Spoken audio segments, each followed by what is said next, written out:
और अंदर चला गया। उसने देखा कि बीच जंगल में बहुत से पेड़ थे। उन पेड़ों को देखकर अरे वाह, यहाँ पर तो बहुत सारे पेड़ हैं। अगले 2 महीनों तक भी रोज लकड़ियाँ काटूं तो भी कम नहीं पड़ेंगी। भोले ने पेड़ काटने के लिए कुल्हाड़ी उठाई। तभी उसने देखा कि ऊपर एक बंदरिया अपने नवजात बच्चे के साथ उस पेड़ पर बैठकर फल खा रही थी। वो बंदरिया इतने प्यार से अपने बच्चे को पकड़कर बैठी थी कि उनका प्यार देखकर भोला रुक गया। ये क्या करने जा रहा था मैं? अगर मैंने ये पेड़ काट दिया, माँ बंदरिया और उसके बच्चे का घर टूट जाएगा। नहीं, मुझे ऐसा नहीं करना चाहिए। शायद इस पेड़ पर बहुत सारे फल हैं, इसीलिए ये बंदरिया यहाँ रहती होगी। चलो, मैं कोई ऐसा पेड़ काटता हूँ जिस पर किसी जानवर या पंछी का घर ना हो। भोला और आगे चला गया। उसने अपनी जरूरत के अनुसार लकड़ियाँ काटी और उन्हें बेचने चला गया। ऐसे ही दिन बीतते रहते हैं। भोला रोज उस बंदरिया और उसके बच्चे को देखता। कभी कभी भोला बंदरिया को खिलाने के लिए घर से रोटी भी ले आता। एक दिन जब भोला लकड़ी काटने गया, तब उसने देखा कलुआ उसी पेड़ पर कुल्हाड़ी चला रहा था जिस पेड़ पर उस बंदरिया रहती थी। कलुआ को उस पेड़ को काटते देख, अरे कलुआ, ये क्या कर रहे हो? ये कैसा सवाल है? भगवान ने आंखों की जगह बटन लगाकर भेजा है क्या? दिखाई नहीं देता? लकड़ी काट रहा हूँ। वो तो मैं देख रहा हूँ कलुआ, लेकिन इस पेड़ की लकड़ी क्यों काट रहे हो? किसी और पेड़ की लकड़ी काटो। पेड़ पर देखो, एक बंदरिया का घर है, उसके साथ उसके नवजात शिशु भी है कलुआ। तो क्या हुआ? वो बंदरिया किसी और पेड़ पर चली जाएगी। इतने सारे पेड़ तो हैं। लेकिन कलुआ, लेकिन कुछ नहीं। चल निकल जा यहाँ से। आया बड़ा मुझे सिखाने वाला। और सुन, इस पेड़ को तो पूरा मैं ही काटूंगा। ये ध्यान रखना, तुझे चाहिए तो कहीं और चला जा, नहीं तो ये देख रहा है ना कुल्हाड़ी, मुझे जरा सी भी देर नहीं लगेगी इस कुल्हाड़ी को तुझ पर चलाने में। कलुआ पेड़ काटने लगा। भोला बेचारा चाह कर भी कुछ नहीं कर पाया और आगे चला गया। दोपहर के समय जब भोला जंगल से लौट रहा था, तब सपने देखा कि कलुआ ने वो पूरा पेड़ काट डाला था। भोला को बहुत बुरा लग रहा था। तभी उसकी नजर पेड़ के एक बड़ी लकड़ी के नीचे गई। वो बंदरिया उस लकड़ी के नीचे मरी पड़ी हुई थी। उसे देख भोला के आंखों में आंसू बहने लगे। भोला को लग रहा था कि शायद उसके बच्चे की भी मौत हो गई है। भोला उस बंदरिया के पास गया। तभी उसने देखा कि बंदरिया ने मरते हुए भी अपने बच्चे को अपने गोद में सुरक्षित रखा था। हे भगवान, तेरी महिमा अपरंपार है। इस बंदरिया ने मरते हुए भी अपने बच्चे को गोद में सुरक्षित रखा है। सच में माँ आखिर माँ ही होती है। लेकिन अब इस बच्चे का क्या होगा? कलुआ भी कितना दुष्ट है। मैंने बताया था उसे इस पेड़ पर इस बंदरिया का घर है, लेकिन उसने मेरी बात नहीं सुनी। फिर भोला ने गड्ढा खोदकर बंदरिया के शव को उस गड्ढे में डाल दिया। फिर उसके बच्चे को अपनी गोद में उठाकर अपने साथ उसे घर ले आया। उस दिन एक बात से भोला अपने छोटे भाई की तरह उस बंदर को साथ रखने लगा। एक दिन भोला लकड़ी काटने गया था। तब, क्यों भोला, सुना है तूने किसी बंदर को पाल रखा है? अरे खुद का पेट तो तुझसे भरता नहीं, अब उस बंदर को क्या खिलाएगा? वो वही बंदर है कलुआ, जिसकी माँ के तुम हत्यारे हो। मैंने तुम्हें कहा था कि उस पेड़ पर उस बंदरिया का घर है, फिर भी तुमने वो पेड़ काट दिया। वो बंदरिया पेड़ से गिरकर मर गई, इसीलिए मुझे इंसानियत के नाते उस बंदर को अपने साथ ले जाना पड़ा। अगर मैं उसे नहीं ले जाता तो इस जंगल में ऐसे ही उसकी मौत हो जाती। हाँ, तो तू बड़ा दयावान है ना। सारी दुनिया की इंसानियत और अच्छाई एक तुझ में ही भरी हुई है ना। कलुआ, मेरी तुमसे विनती है कि आगे से तुम कोई भी पेड़ काटते समय थोड़ा ध्यान दो कि किसी जानवर पंछी का घर न टूटे। ए भोला, मैंने पहले भी एक बार तुझसे कहा था कि तू मुझे मत सिखा। जब तूने कुल्हाड़ी हाथ में लेना सीखा था ना, उसके कई साल पहले से मैं लकड़ी काट रहा हूँ। तू कौन होता है मुझे सिखाने वाला? रुक, तुझे अभी मजा चखाता हूँ। ऐसा कहकर कलुआ ने भोला को पीटना शुरू कर दिया। उसे पीटने के बाद भोला को उसने चेतावनी भी दी कि आगे से अगर वो इस गांव में लकड़ी काटने के लिए आएगा तो उसे अपनी जान से हाथ धोना पड़ेगा। बेचारा भोला घर आ गया और बंदर से बात करने लगा। चलो दोस्त, अब इस गांव से हमारा दाना पानी उठ गया है। उस कलुआ ने मुझे पीटकर साफ साफ चेतावनी दे दी है। अब अगर जान बचानी है तो इस गांव को छोड़कर जाना ही बेहतर होगा। चलो हम कहीं और जाकर हमारी अपनी दुनिया बसाएंगे। भोला बंदर को अपने कंधे पर बिठाकर गांव से कहीं दूर जाने के लिए निकल गया। दिन बीत रहे थे और भोला दर बदर भटकते हुए काम की तलाश कर रहा था।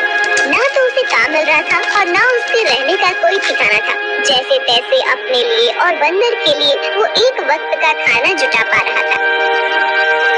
एक दिन ऐसे ही वो थक कर एक पेड़ के नीचे बैठा हुआ था। बंदर उसके गोद में सोया हुआ था। तभी वहाँ एक योगी बाबा आए। प्रणाम योगी बाबा। कल्याण हो पुत्र। एक बात बताओ, तुम इस बंदर को ऐसे गोद में लेकर क्यों बैठे हो? बाबा, इसने अपनी माँ को खो दिया है। इसका इस दुनिया में कोई नहीं है, इसीलिए मैं इसे अपने साथ अपने घर ले आया था। लेकिन हमारे गांव के एक गुंडे की वजह से मुझे गांव छोड़ना पड़ा। अब मैं काम और सर पर छत ढूंढते हुए दर दर भटक रहा हूँ। पुत्र, तुम्हारा हृदय सच में कोमल है। तुमसे किसी का भी दुख नहीं देखा जाता। तुमने इस अनाथ बंदर की जिम्मेदारी लेकर इसे एक परिवार दिया है। तुम अगर चाहो तो मेरे साथ मेरे आश्रम में रह सकते हो। मेरे आश्रम में मेरे कुछ शिष्य रहते हैं और कई बार कितने साधु भी आते हैं। उनके भोजन और रहने की व्यवस्था की जिम्मेदारी अगर तुम उठाओ तो मुझे बहुत आनंद होगा। ये तो मेरी खुशनसीबी है बाबा। मुझे आपके साथ रहने में सचमुच खुशी होगी। लेकिन बाबा, मेरा ये बंदर भी मेरे साथ आएगा। मैं इसे कहीं नहीं छोड़ सकता। हाँ पुत्र, तुम इसके साथ आ सकते हो। भोला बाबा के साथ उनके आश्रम चला गया। भोला अब योगी बाबा के आश्रम में सफाई, भोजन व्यवस्था, हवन की सामग्री ले आना, बाबा जी के शिष्यों की सहायता करना, ऐसे सारे काम करने लगा। भोला का बंदर हमेशा उसके साथ रहता था। योगी बाबा भोला का काम और उसकी काम के प्रति निष्ठा देखकर खुश थे। बाबा हमेशा अपने बाकी शिष्य और साधुओं से भोला की तारीफ करते थे। बाबा जी का एक शिष्य था मानिक, जो भोला की तारीफ से बहुत जलता था। उसे लगता था कि भोला तो एक साधारण लड़का है, फिर भी बाबा जी उसकी बड़ी तारीफ करते हैं। जबकि मैं इतनी पढ़ाई करता हूँ, वेद पाठ करता हूँ, फिर भी बाबा जी को मेरी कोई अहमियत नहीं है। एक दिन मानिक भैया, ये लीजिए, आपके लिए ये ताजे फल लेकर आया हूँ। भोला, आजकल तुम ज्यादा आलसी हो चुके हो। तुम्हें ज्यादा खाना ना पकाना पड़े, इसीलिए तुम ये फल लेकर आते हो। ऐसी बात नहीं है भैया, वो बाबूजी ने आज सबको फलहार करने को कहा है, इसीलिए मैं फल लेकर आया था। भोला बात कर ही रहा था कि तभी उसका दोस्त बंदर आया और उसने मानिक के फल खा लिए। अरे अरे, ये क्या? अरे संभालो तुम्हारे इस बंदर को। पूरे आश्रम को सर पर उठाकर रखा है। ये बंदर मेरे फल खा गया। भोला, अभी के अभी इस बंदर को भगाओ इस आश्रम से, नहीं तो मैं योगी बाबा से इसकी शिकायत करूंगा। मानिक भैया, मैं आपसे माफी मांगता हूँ और आपके लिए और फल लेकर आता हूँ, लेकिन मेरे इस भाई को मैं अपने से अलग नहीं कर सकता। मानिक को भोला पर बहुत गुस्सा आया। उसने योगी बाबा से भोला की शिकायत की, लेकिन बाबा जी ने भोला का पक्ष लेकर मानिक को ही सुना दिया और ध्यान मग्न हो गए। आज तो हद हो गई। इसकी वजह से गुरुजी ने मुझे डांटा। इसका कुछ करना ही पड़ेगा, लेकिन इस तरह कि मेरा नाम कहीं न जाए और इसकी छुट्टी हो जाए। कुछ दिन के बाद योगी बाबा को उस गांव के राजा ने अपने राजमहल में आने का आमंत्रण दिया। योगी बाबा अपने शिष्यों के साथ भोला को लेकर राजमहल चले गए। राजा ने उनकी बड़ी आओ भगत की। 2 दिन राजमहल में रहने के बाद सब आश्रम लौट गए।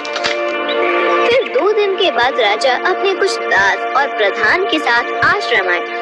क्षमा करें बाबूजी, यहाँ आकर आपको कष्ट दे रहा हूँ, लेकिन बात ही ऐसी है कि मुझे स्वयं आपकी भेंट लेने आना पड़ा। कोई बात नहीं, आपके आने का कारण बताइए।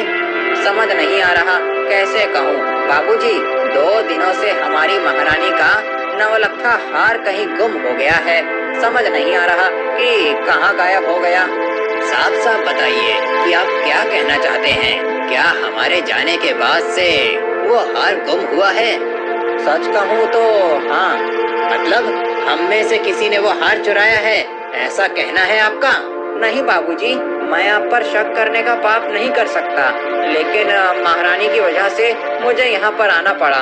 महाराज, आपके यहाँ आने की वजह से मुझे कोई आपत्ति नहीं हुई, लेकिन मैं अपने सारे शिष्यों को अच्छे से जानता हूँ।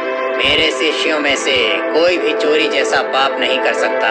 फिर भी अगर आपको तसल्ली ना हो तो आप सबकी तलाश ले सकते हैं।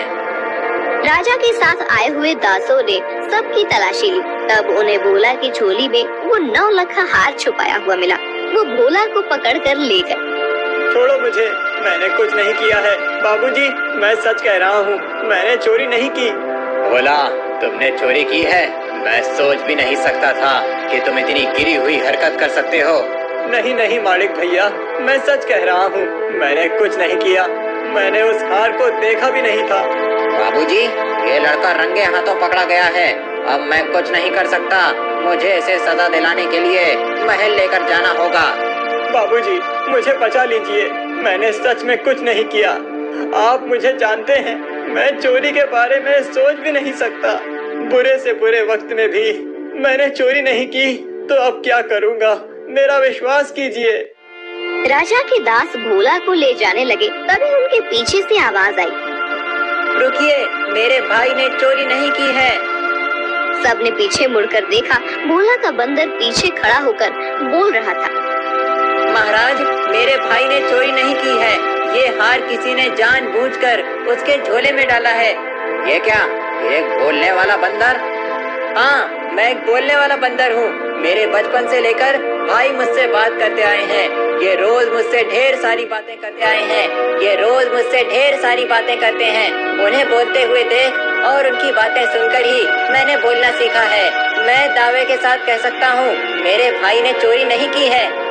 अच्छा, तो तुम दावे के साथ कह रहे हो, तो तुम्हें ये भी पता होगा कि ये हार जानबूझकर इसकी झोली में किसने डाला?